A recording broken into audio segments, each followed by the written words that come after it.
বিশ্ব সংবাদে আপনাকে স্বাগত। শুরুতেই জানাবো হাতে পাওয়া সর্বশেষ আন্তর্জাতিক সংবাদের শিরোনাম, পরে বিস্তারিত। শুরুতেই জানাবো এই মুহূর্তে হাতে পাওয়া সর্বশেষ গুরুত্বপূর্ণ আপডেট সংবাদ। রাফাকে মৃত্যুপুরী বানাতে চায় ইসরায়েলি সেনারা, নির্দেশের অপেক্ষা। ইসরায়েলের প্রতিরক্ষা বাহিনী গাজার দক্ষিণাঞ্চলীয় শহর রাফা দখলের জন্য প্রয়োজনীয় সব প্রস্তুতি সম্পন্ন করেছে। এখন তারা সরকারের সবুজ সংকেতের অপেক্ষা করছে।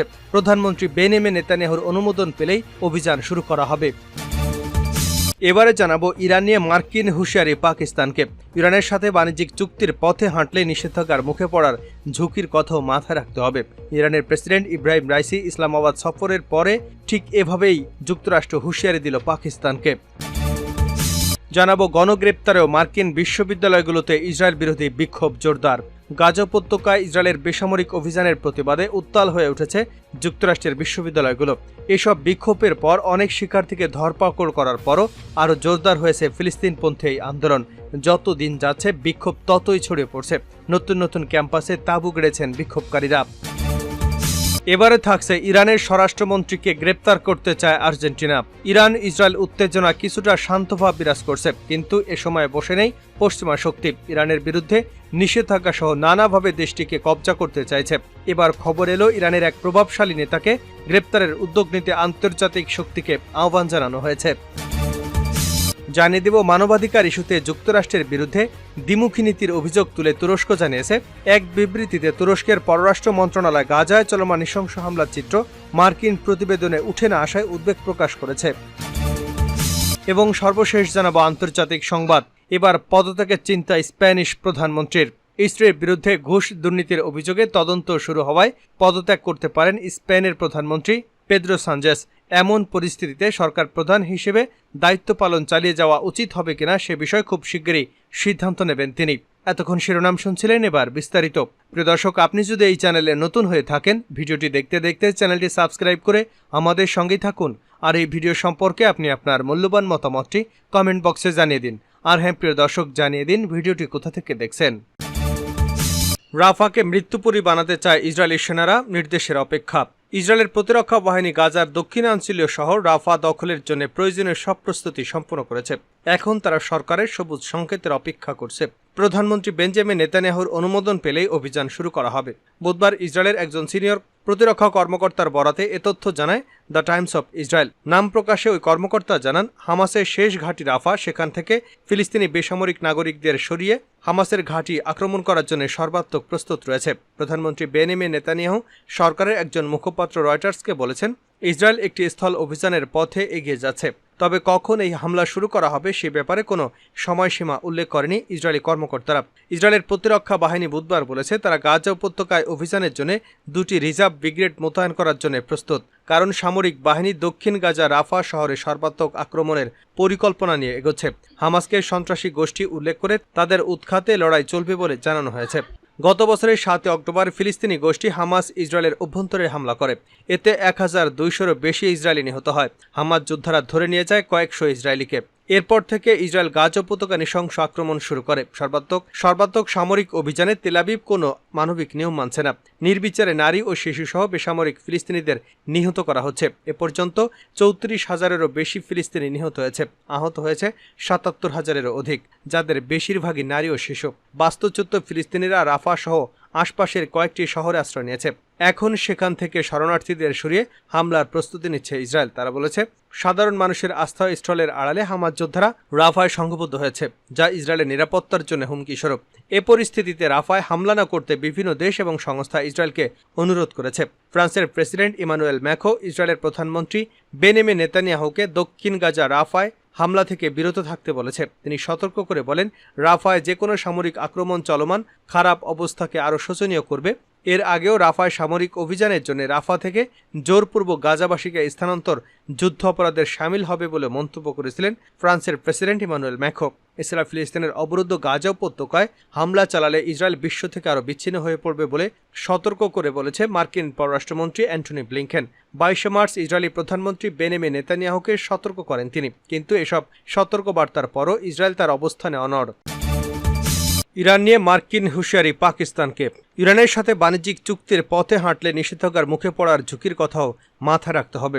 ইরানের প্রেসিডেন্ট ইব্রাহিম রাইসির ইসলামাবাদ সফরের পর ঠিক এ ভাষাতেই যুক্তরাষ্ট্র হুঁশিয়ারি দিল পাকিস্তানকে। এই হুঁশিয়ারি পাকিস্তানের ব্যালিস্টিক ক্ষেপণাস্ত্র তৈরির প্রকল্পের পথে বাধা তৈরি করতে পারে বলেও আশঙ্কা থাকছে। ইসরায়েলকে নিশানা করে আকাশপথে ইরানের সাম্প্রতিক হামলা নিয়ে আলোচনা সবখানে। এরপর রাইসির 3 দিনের পাকিস্তান সফরে 8টি দ্বিপাক্ষীয় সমঝোতাপত্র স্বাক্ষরিত হয়েছে। তারপরই যুক্তরাষ্ট্রের পররাষ্ট্র দপ্তরের মুখ্য উপসচিব বেদান্ত প্যাটেল এক সংবাদ সম্মেলনে বলেন, গণবিধ্বংসী অস্ত্র কেনা নেটওয়ার্কের বিস্তার যেখানেই ঘটবে আমরা সেখানেই বাধা দেব এবং ব্যবস্থা নেব। ইরানের সাথে ব্যবসায়িক চুক্তিতে যারা থাকবে তাদের বলবো নিষেধাজ্ঞার কোপে পড়ার সম্ভাব্য ঝুঁকির কথাটাও মাথায় রাখতে হবে। নিষেধাজ্ঞার হুঁশিয়ারির কারণ জানতে চাওয়া হলে বেদান্ত প্যাটেল বলেন, এরা হলো সেই সব সংস্থা যারা গণবিধ্বংসী অস্ত্র ছড়িয়ে দিচ্ছে। এদের ঘাঁটি চীন এবং বেলারুশে। এরা পাকিস্তানের ব্যালিস্টিক ক্ষেপণাস্ত্র প্রকল্পের যন্ত্রপাতি এবং অন্যান্য উপকরণ সরবরাহ করেছিল। তবে কোনো সংস্থা তা বেদান্ত প্যাটেল স্পষ্ট করেনি। জানুয়ারিতে পাকিস্তানের বেলুচিস্তানে ক্ষেপণাস্ত্র এবং ড্রোন হামলা চালায় ইরান। তারা জানায় উগ্রবাদী গোষ্ঠী জৈশ আল আদলের ঘাঁটি ধ্বংস করতে ওই হামলা। একদিনের মধ্যে ইরানের সীমান্ত পেরিয়ে পাল্টা হামলা চালায় পাকিস্তান।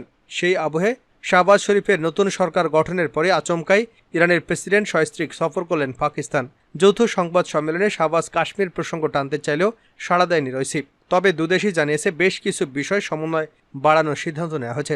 সেই ঘোষণা যুক্তরাষ্ট্রের কাছে নিঃসন্দেহে অস্বস্তিকর। গণগ্রেপ্তারে মার্কিন বিশ্ববিদ্যালয়গুলোতে ইসরায়েল বিরোধী বিক্ষোভ জোরদার। গাজা উপত্যকায় ইসরায়েলের সামরিক অভিযানের প্রতিবাদে উত্তাল হয়ে উঠেছে যুক্তরাষ্ট্রের বিশ্ববিদ্যালয়গুলো। এসব বিক্ষোভ থেকে অনেক শিক্ষার্থীকে ধরপাকড়ের পর আরও জোরদার হয়েছে ফিলিস্তিনপন্থী এই আন্দোলন। যতদিন যাচ্ছে বিক্ষোভ ততই ছড়িয়ে পড়েছে। নতুন নতুন ক্যাম্পাসে তাঁবু গেড়েছে শিক্ষার্থীরা।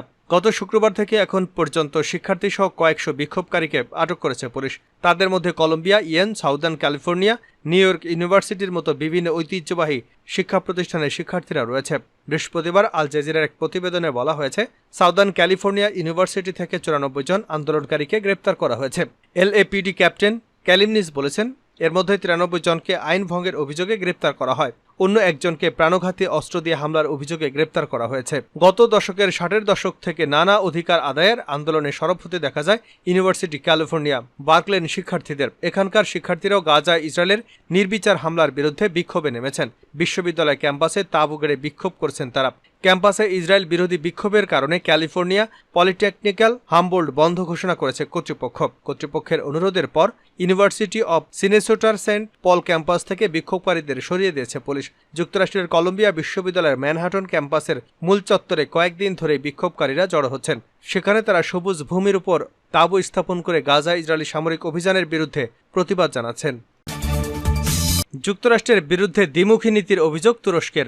মানবাধিকার ইস্যুতে যুক্তরাষ্ট্রের বিরুদ্ধে দ্বিমুখী নীতির অভিযোগ তুলেছে তুরস্ক। জানিয়েছে ওয়াশিংটন বার্ষিক প্রতিবেদনে গাজায় ইসরায়েলি ভয়াবহ হামলার প্রকৃত চিত্র উঠে আসেনি। এক বিবৃতিতে তুরস্কের পররাষ্ট্র মন্ত্রণালয় গাজায় চলমান নৃশংস হামলার চিত্র মার্কিন প্রতিবেদনে উঠে না আসায় উদ্বেগ প্রকাশ করেছেন। বলা হয়েছে, মার্কিন প্রতিবেদনটি রাজনৈতিকভাবে প্রভাবিত এবং প্রকৃত ঘটনা থেকে অনেক দূরে। মানবাধিকার ইস্যুতে যুক্তরাষ্ট্রের দ্বিমুখী নীতি পরিহারের আহ্বান জানানো হয়। যদিও এর আগে মার্কিন পররাষ্ট্রমন্ত্রী অ্যান্টনি ব্লিংকেন গাজা ইস্যুতে দ্বিমুখী নীতির অভিযোগ অস্বীকার করেন। এদিকে যুক্তরাষ্ট্রের নিষেধাজ্ঞার হুমকি উপেক্ষা করে ইরানের সঙ্গে বাণিজ্য সম্পর্ক জোরদার করেছে পাকিস্তান। দুদেশের মধ্যে মুক্ত বাণিজ্য চুক্তি চূড়ান্তকরণ, জ্বালানি ও বিদ্যুৎ খাতে সহায়তা বৃদ্ধিসহ নিয়মিত উচ্চ পর্যায়ের বৈঠক ঘোষণা দিয়েছে ইসলামাবাদ ও তেহরান। ইরানি প্রেসিডেন্টের 3 দিনের পাকিস্তান সফর শেষে বুধবার এক যৌথ বিবৃতিতে এসব কথা জানানো হয়েছে। ইরানি প্রেসিডেন্ট ইব্রাহিম রাইসি পাকিস্তান সফরকালে দুদেশের মধ্যে সম্পর্ক বাণিজ্য বৃদ্ধি সংক্রান্ত 8টি চুক্তি সই হয়েছে।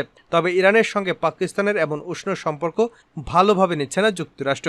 ইরানের সঙ্গে ব্যবসায়িক চুক্তি সই করায় পাকিস্তানের উপর নিষেধাজ্ঞা আরোপের হুমকিও দিয়েছে তারা। স্ত্রীর বিরুদ্ধে দুর্নীতির অভিযোগ, পদত্যাগের চিন্তায় স্প্যানিশ প্রধানমন্ত্রীর। স্ত্রীর বিরুদ্ধে ঘুষ দুর্নীতির অভিযোগে তদন্ত শুরু হওয়ায় পদত্যাগ করতে পারেন স্পেনের প্রধানমন্ত্রী পেদ্রো সানচেজ। এমন পরিস্থিতিতে সরকার প্রধান হিসেবে তার দায়িত্ব পালন চালিয়ে যাওয়া উচিত হবে কিনা সে বিষয়ে খুব শীঘ্রই সিদ্ধান্ত নেবেন তিনি। বুধবার সোশ্যাল মিডিয়া প্ল্যাটফর্ম এক্সে প্রকাশিত এক বিবৃতিতে স্প্যানিশ প্রধানমন্ত্রী বলেছেন, আমার সরকার প্রধান থাকা উচিত নাকি এ সম্মান ছেড়ে দেওয়া উচিত এ বিষয়ে সিদ্ধান্ত নেওয়ার জন্য থামতে ও ভাবতে হবে। তিনি আগামী সোমবার সিদ্ধান্ত নেবেন এবং সেই পর্যন্ত নিজের কাজগুলো স্থগিত রাখবেন। এর আগে দিনের শুরুতে মাদ্রিদের একটি আদালত জানায়, তারা সানচেজের স্ত্রী বেগোনা গোমেজের বিরুদ্ধে প্রভাব বিস্তার এবং দুর্নীতির অভিযোগে তদন্ত শুরু করেছেন। তার বিরুদ্ধে এ সংক্রান্ত অভিযোগ দায়ের করেছে মানস লিম্পিয়াস নামের একটি দুর্নীতি বিরোধী সংগঠন। এর কয়েক ঘন্টা আগে অনলাইন নিউজ সাইট কনফিডেন্সিয়ালের এক প্রতিবেদনে বলা হয়েছে, সরকারি বরাদ্দ পেয়েছে বা চুক্তিতে জিতেছে এমন বেশ কয়েকটি বেসরকারি সংস্থার সঙ্গে বেগোনা গোমেজের সম্পর্ক থাকার অভিযোগ খতিয়ে দেখছেন তদন্তকারীরা। ওয়েবসাইটটি বলছে, এয়ার ইউরোপার মালিকানাধীন স্প্যানিশ পর্যটক গ্রুপ গ্লোবালিয়ার সঙ্গে গোমেজের কথিত সম্পর্কের সঙ্গে জড়িত এই তদন্ত। কোভিড-19 মহামারীর সময় উড়োজাহাজ চলাচলে ধস নামার পর একটি বিশাল বেল আউট নিশ্চিত করার জন্য সরকারের সঙ্গে আলোচনা শুরু করেছিল এয়ার ইউরোপা। সেই সময় গ্লোবাল প্রধান নির্বাহী জাভিয়ের হিডালগোর সঙ্গে দুবার দেখা করেন বেগোনা গোমেজ। স্ত্রীর বিরুদ্ধে দুর্নীতির অভিযোগ ওঠার পর থেকে পেদ্রো সানচেজের বিরুদ্ধে ক্ষুব্ধ প্রতিক্রিয়া জানিয়ে আসছে ডানপন্থী বিরোধী দল পপুলার পার্টি। তবে সোশ্যালিস্ট নেতা সানচেজ দাবি করেছেন, তার স্ত্রীর বিরুদ্ধে ওঠা অভিযোগগুলো অবাস্তব তথ্যের উপর ভিত্তি করে তৈরি। এটা অতি রক্ষণশীল মিডিয়ার নেতৃত্বে এবং রক্ষণশীল কঠোর ডানপন্থী সমর্থক দ্বারা তার স্ত্রীর বিরুদ্ধে হয়রানিমূলক প্রচারণার অংশ মাত্র। 2018 সাল থেকে স্প্যানিশ প্রধানমন্ত্রী পদে রয়েছেন পেদ্রো সানচেজ। বুধবার বিবৃতিতে তিনি বলেন, আমি নির্বোধ নই, আমি জানি তারা বেগোনার বিরুদ্ধে অভিযোগ আনছে। সে অবৈধ কিছু করেছে বলে নয়, অভিযোগ আনার কারণ সে আমার স্ত্রী।